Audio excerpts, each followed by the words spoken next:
Olá, nagonianos! Você tem interesse em conhecer um pouco mais sobre a cultura africana através da literatura? Seria uma coisa maravilhosa, né? Então a gente trouxe aqui uma dica perfeita pra você conhecer um pouco mais sobre esse continente maravilhoso. Então vem com a gente. Regar a flor da pele com perfumes. Olha o feitiço que essa nega é.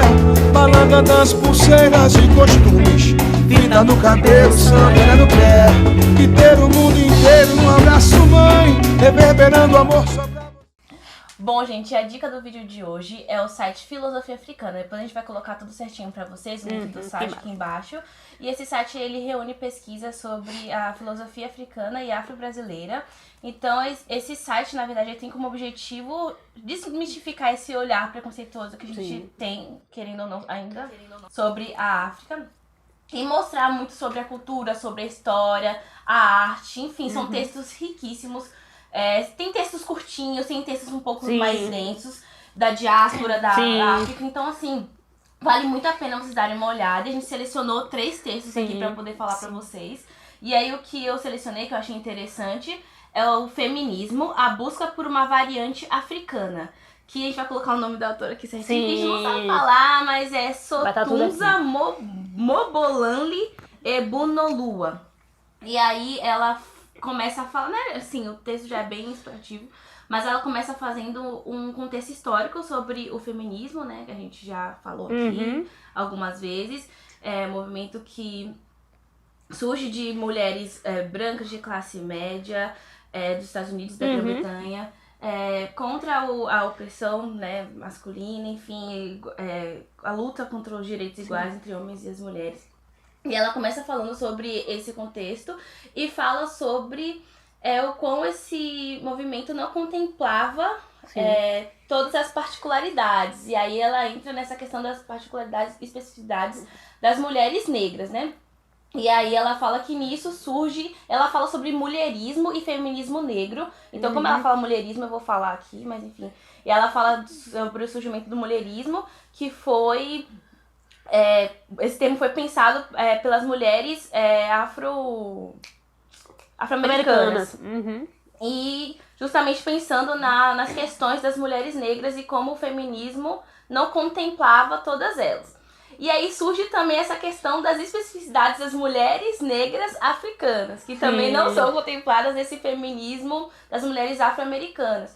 E ela fala muito dessa questão e ela cita o exemplo do lesbianismo, que para algumas autoras afro-americanas é uma forma de união entre as mulheres, uma luta contra a opressão, e que para as mulheres africanas isso ainda não é uma coisa tipo, tão natural, que para elas a questão da família, do casamento heteronormativo ainda é uma coisa muito forte, cultural, e que isso não se encaixaria dentro desse conceito.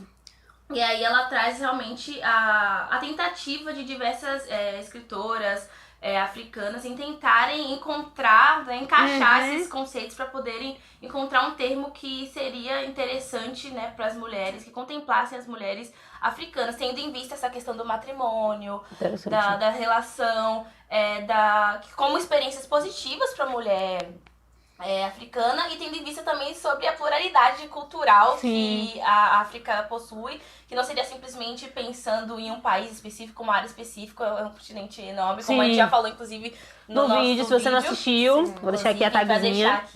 Então é importante de contemplar e, tipo, me fez refletir, já tinha refletido bastante sobre isso, como o feminismo é algo muito complexo, não é simplesmente o preto no branco, sim ou não, ou acredito ou não acredito, porque, assim, foi um movimento dito como global, mas um global a partir de qual perspectiva, né?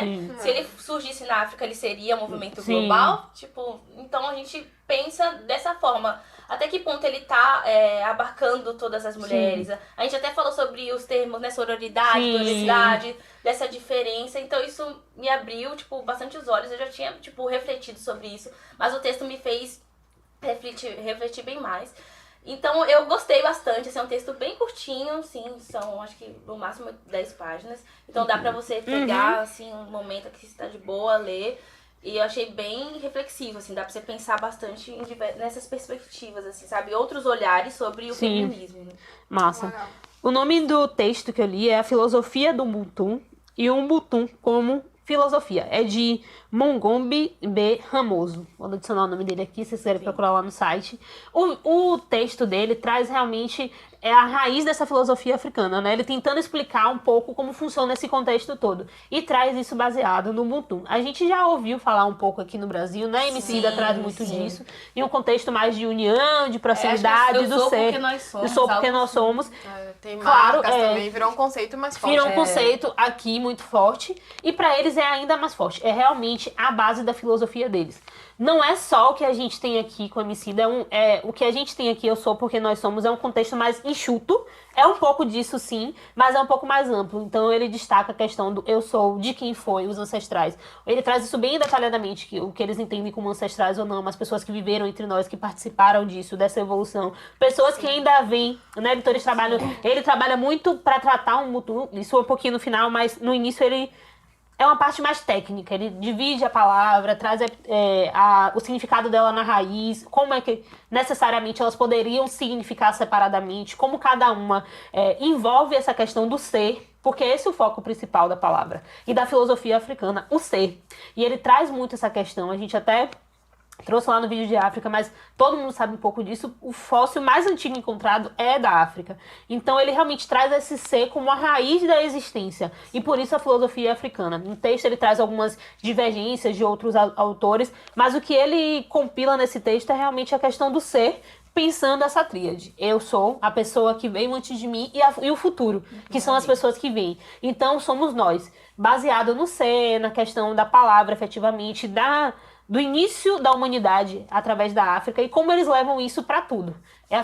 A base para a filosofia africana é pensar o humano, o ser, o que eu sou, as variantes das pessoas, mas pensar principalmente o ser. Realmente o que Emicida traz é um compiladão, porque o texto realmente ele é bem teórico no sentido de que ele destrincha bem mesmo, é uma palavra pequena, mas mesmo assim ele ainda destrincha e como isso pode ser visto de diversas formas, e no final é que ele efetivamente dá esse resultado final.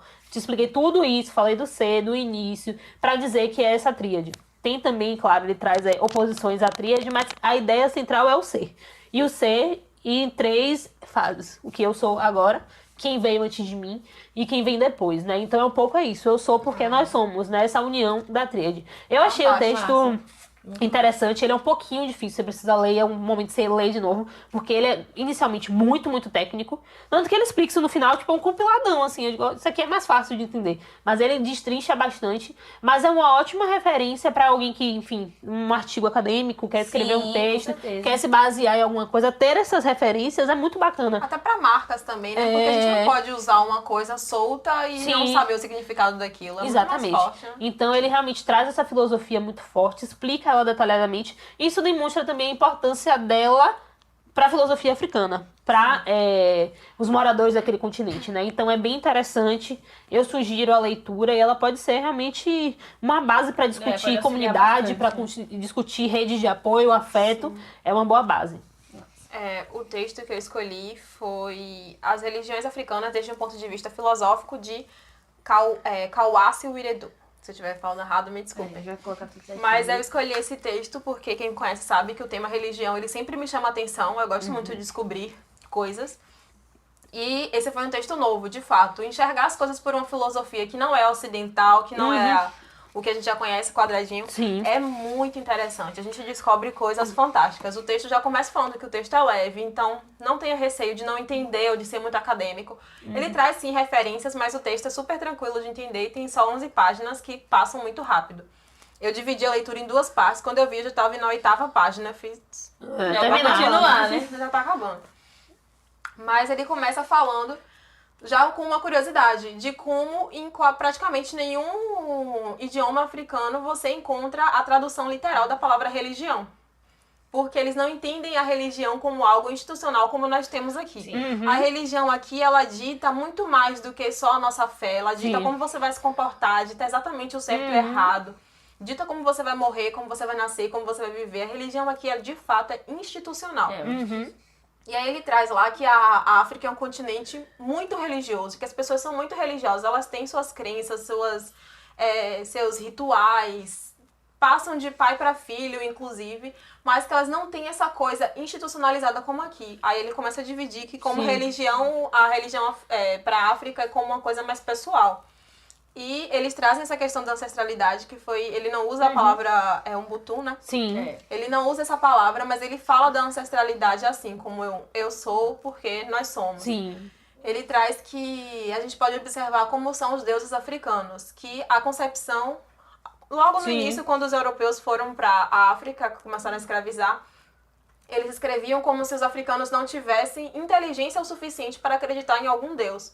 Quando, na verdade, a concepção de Deus para o continente africano já existia há muito tempo, só que de uma forma diferente. Porque o Deus do povo africano, até hoje, os deuses, falando assim, eles são muito humanos. Eles também erram, eles têm histórias, eles tiveram reinos, eles são pessoas muito mais próximas, eles são de fato os ancestrais.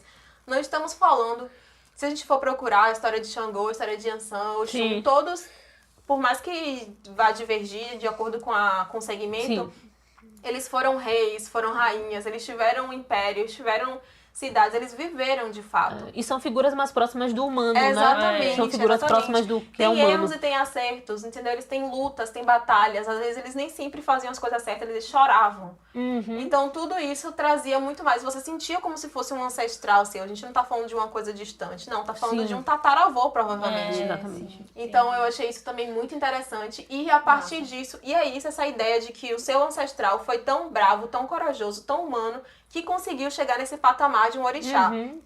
E isso eu tô usando um exemplo único, mas são diversas religiões, então não quero que pense que essa é a base para todos. É só o exemplo mais próximo da gente aqui no Brasil. Mas a partir de você ver o comportamento do seu ancestral, você pensa no seu também. Então não é dizer que você é obrigado, que você não vai para um certo céu se você não agir daquela forma. Mas que se você quer ser tão bom quanto o seu ancestral, você vai agir de uma boa forma nessa vida. Então, eu acho essa ideia, essa concepção linda. Linda de fato. Muito mais diferente desse certo e errado, essa dualidade que a gente vive. Exatamente. Que chega a pesar às vezes. Não, é muito tratar de consciência, sabe? Isso eu achei fantástico. O texto é super leve, ele traz isso de uma forma muito clara. Ele vai encantando a gente com essas informações. Tem algumas referências que eu ainda não pesquisei, de fato, assumo. Mas é bem compiladinho, dá pra entender e é uma curiosidade que vale muito a pena a gente se adentrar e descobrir mais. E serve muito isso como base. São artigos mais acadêmicos, né? Formais, e que tem essas referências compiladas. Então é algo que, se você gostou, de alguma forma, pensar em como você pode se aprofundar naquele assunto, tem as referências, tem como buscar, né? Já tem um norte de como essas pessoas enxergam isso lá e de que forma eu posso retratar isso. Se você realmente se interessa por qualquer um desses assuntos. Né? Então, realmente... É um site muito interessante, porque a gente tem acesso a essas outras visões, né? Sai desse eurocentrismo, dessa coisa tão fechada, ocidental, dos autores que todo mundo já viu, de quem já fez artigo tal. E aí, se você é um professor, se você é um aluno de mestrado, pensar em trazer textos como esses para sua sala de aula, independente do assunto, para tratar antropologia, né? Realmente bem pensado nisso. Sim, também, sociologia, filosofia, porque são textos menores, enxutos, que você consegue passar para um aluno ler e destrinchar bem um assunto sobre uma outra ótica que também é muito importante, tão quanto a que a gente estuda normalmente na academia. É aquela coisa que Chimamanda trouxe, né? A gente tem que fugir da história única. Sim, exatamente. É a filosofia, realmente. É a filosofia, exatamente. Site. Então é isso, gente. Espero que vocês tenham gostado. Sim. E é isso, até mais. Até mais. Tchau, tchau. Pegar a flor da pele com perfumes. Olha o feitiço que essa nega é. Balanga das pulseiras e costumes. Vida no cabelo, samba no pé. E ter o mundo inteiro no abraço, mãe. Reverberando amor só pra você entender. Que o corpo é